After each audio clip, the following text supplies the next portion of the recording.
Hello दोस्तों, आज हम पाइथागोरियन ट्रिक, जिसको इंग्लिश में पाइथागोरियन ट्रिपलेट कहते हैं, तो आज हम पाइथागोरियन ट्रिक के बारे में अध्ययन करेंगे। तो चलिए समझते हैं पाइथागोरियन ट्रिक क्या होता है। तो चलिए समझते हैं पाइथागोरियन ट्रिक, पाइथागोरियन ट्रिपलेट क्या होता है।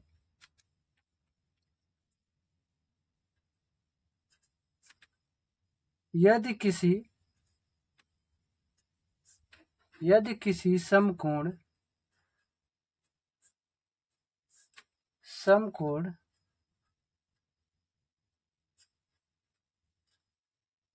त्रिभुज की यदि किसी समकोण त्रिभुज की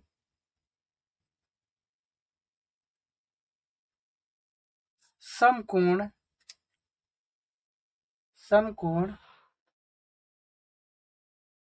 बनाने वाली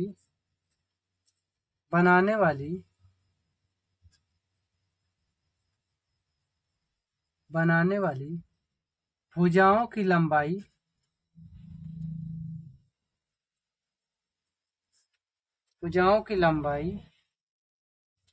2n और n² - 1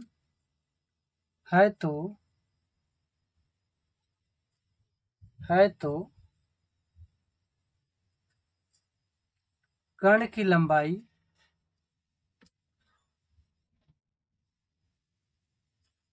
n² +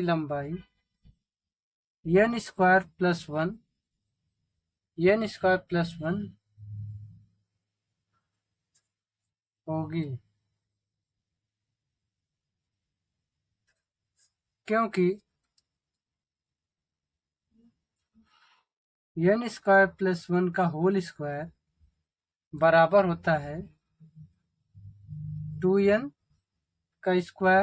प्लस n² - 1 का होल स्क्वायर।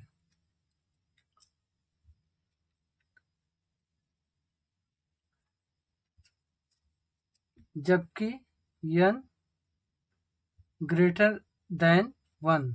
ठीक। पाइथागोरियन ट्रिक, जिसको इंग्लिश में पाइथागोरियन ट्रिपलेट कहते हैं।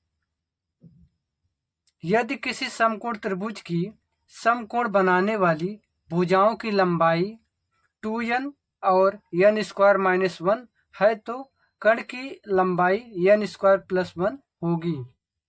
पिछली वीडियो में हम पाइथागोरस प्रमेय को पढ़ा चुके हैं। तो पाइथागोरस प्रमेय में क्या होता है, कण का स्क्वायर बराबर लंब का स्क्वायर प्लस आधार का स्क्वायर होता है। तो इसमें बोला है समकोण बनाने वाली भुजाओं की लंबाई 2n और n² - 1 है तो कण की लंबाई n² + 1 होगी। तो कण क्या है, यही है कण n² + 1। तो n² + 1 का होल स्क्वायर बराबर समकोण त्रिभुज की दो और भुजा 2n और n² - 1 के होल स्क्वायर के योग के बराबर होता है। और इसमें शर्त क्या है, जबकि n ग्रेटर बड़ा होना चाहिए 1 से। जो n माने कोई भी संख्या 2, 4, 6, 8 कोई भी संख्या हो, वो 1 से बड़ा होना चाहिए। अतः 2n n² - 1 और n² + 1 को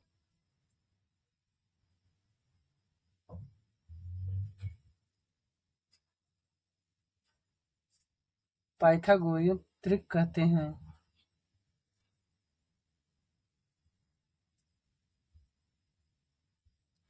अतः 2n n² - 1 n² + 1 को पाइथागोरियन ट्रिक कहते हैं। तो चलिए आगे हम सारणी के द्वारा आपको समझाते हैं किन किन संख्याओं में पाइथागोरियन ट्रिक लगाया जाता है। देखिए यही सारणी है। पाइथागोरियन ट्रिक कैसे सिद्ध किया जाता है, जैसे पाइथागोरस प्रमेय में कण का स्क्वायर बराबर लंब का स्क्वायर प्लस आधार का स्क्वायर तो कर्ण का स्क्वायर बराबर होता है दोनों अन्य दो भुजाओं के योग के बराबर होता है। उसी प्रकार अब इसमें देखो क्या बोला है, n ग्रेटर रहना चाहिए, n बड़ा रहना चाहिए एक से, n का मान एक से बड़ा रहना चाहिए। ठीक, तो ये देखिए n है, n माने भुजा है, भुजा भुजा का मान हम देखो 2 रखेंगे, 3 रखेंगे, 4 रखेंगे, 5 रखेंगे। ये जो भुजा है ये क्या एक से n जो है क्या होना चाहिए, एक से बड़ा होना चाहिए। तो एक से बड़ा 2 ही है, 2 3 4 5 है, तो इसमें हम 2 रखेंगे। तो इसमें 2 रखेंगे तो n का मान 2 रखेंगे, तो यहाँ 2 रखेंगे तो इसका क्या हो जाएगा, 2 दूनी 4। n का मान 2 रखेंगे तो 2 दूनी 4 हो जाएगा, 4 में से 1 घटाएंगे 3 हो जाएगा। और यहाँ n का मान यहाँ भी 2 रखेंगे, 2 दूनी 4 हो जाएगा। n का मान 2 रखेंगे, 2 दूनी 4 1 5 हो जाएगा। ठीक, तो इसमें कर्ण कौन सा है, n स्क्वायर प्लस 1। ठीक, तो n स्क्वायर प्लस 1 एक कर्ण है, तो कर्ण n स्क्वायर प्लस 1 5, 5 5 के स्क्वायर का होगा, 5 के स्क्वायर होगा 25। अन्य दो भुजा क्या है, ये 3 है और 4 है। 3 का स्क्वायर क्या होगा 9 और 4 का स्क्वायर क्या होगा 16। देखिए दोनों जोड़ने पर 25 आ रहा है ना, 16 9 25 बराबर 25, अर्थात कर्ण का स्क्वायर बराबर लंब का स्क्वायर प्लस आधार का स्क्वायर दोनों बराबर आ रहे हैं। अगर दोनों बराबर आने लगे तो ये क्या होता है, पाइथागोरियन त्रिक कहते हैं।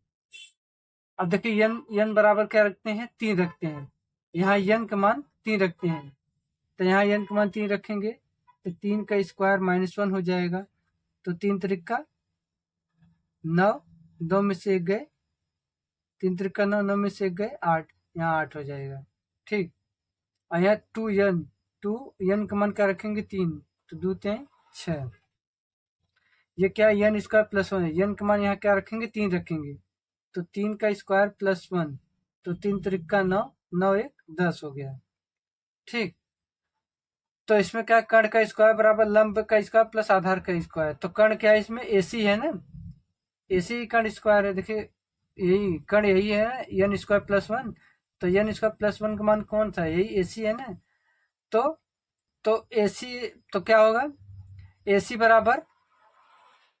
बराबर क्या होगा, बीसी प्लस ए बी का स्क्वायर। तो एसी स्क्वायर बराबर 10 का स्क्वायर, 10 का स्क्वायर बराबर क्या होगा, ए बी प्लस बीसी का स्क्वायर, ए बी का स्क्वायर प्लस बीसी का स्क्वायर। ए बी का स्क्वायर क्या होगा 6 का स्क्वायर प्लस और 8 का स्क्वायर, तो 10 दहा में 100 हो जाएगा बराबर, और ये 8 8 64 छताक 36, ये भी 100 हो जाएगा। देखिए 100 100 आ गया, बराबर हो गया।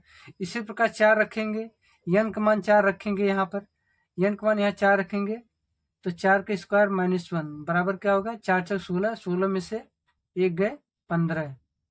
अब यहाँ 4 का मान रखेंगे तो 2 गुणे 4 बराबर 8। यहाँ पर 4 का मान रखेंगे तो 4 का स्क्वायर प्लस 1, 4 4 16, 1 17 आएगा। तो इसमें कर्ण का मान क्या है, एसी का मान यही है ना 17, तो एसी का स्क्वायर 17 का स्क्वायर क्या होगा 289 होगा 17 का स्क्वायर। और अन्य दो भुजाओं के योग के बराबर होगा, इसका मान क्या होगा, बीसी का क्या मान होगा, बीसी का मान होगा 225, और 8 का स्क्वायर का बीसी का स्क्वायर होगा 15 का स्क्वायर होगा 225, और 8 का स्क्वायर होगा 64।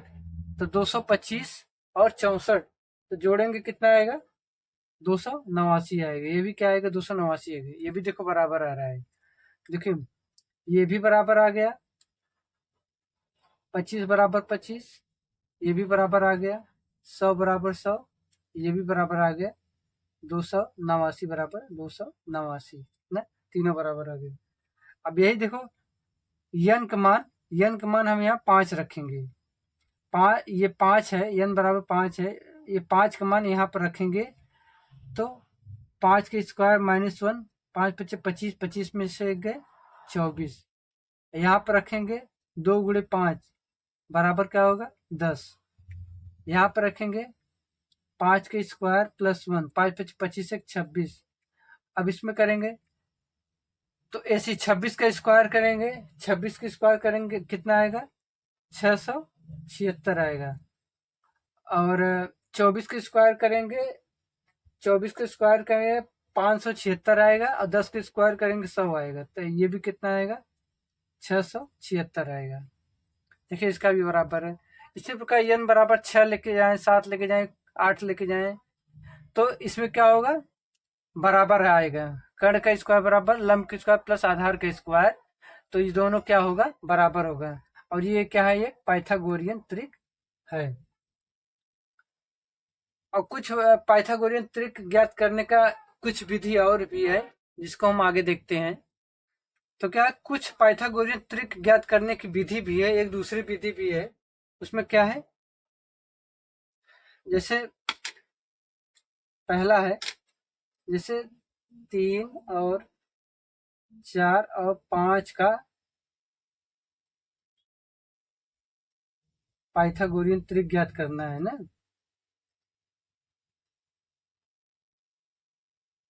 3 4 5 का क्या करना है, पाइथागोरियन त्रिक ज्ञात करना है। तो इसमें देखिए जो सबसे बड़ी भुजा होगी, जो सबसे बड़ी भुजा होगी, जो सबसे बड़ी नंबर होगी, ये क्या होगी, ये कर्ण होगा।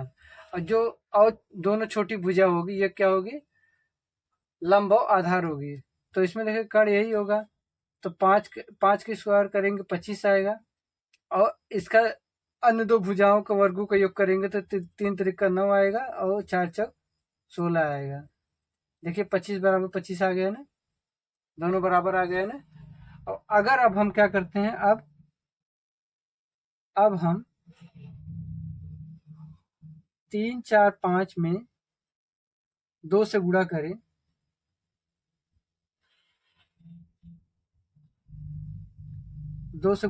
तब अब देखिए पाइथागोरियन त्रिक हो गया ना, क्योंकि इसमें दोनों पक्ष बराबर आया है। अब देखिए अगर 3 4 5 में अगर हम 2 से गुणा करें, सब में, इसमें भी, इसमें भी, इसमें भी, सब में 2 2 से गुणा करेंगे, तब देखते हैं पाइथागोरियन त्रिक होगा कि नहीं, दोनों साइड बराबर होगा कि नहीं। तो इसमें 2 से गुणा करते हैं तो आएगा 6, और 2 चौक 8, और 2 पच्चे 10। और इसमें देखिए सबसे बड़ी भुजा कौन सी है, सबसे बड़ी भुजा 10 है। तो 10 का स्क्वायर बराबर अन्य दो भुजाओं के वर्गों के योग के बराबर होता है। तो 10 का स्क्वायर बराबर अन्य दो भुजा 6 का स्क्वायर प्लस 8 का स्क्वायर। देखिए दोनों बराबर आता है, 10 धाम 100 होगा, 8 अट्ठे 64 प्लस 36 ना, दोनों 100 बराबर क्या आएगा, 100 आएगा। अर्थात अगर कोई पाइथागोरियन त्रिक, अगर कोई पाइथागोरियन नंबर हमको पता है, तो उसमें हम 2 का 3 का 4 का 5 का गुणा करके हम आगे का भी पाइथागोरियन त्रिक निकाल सकते हैं।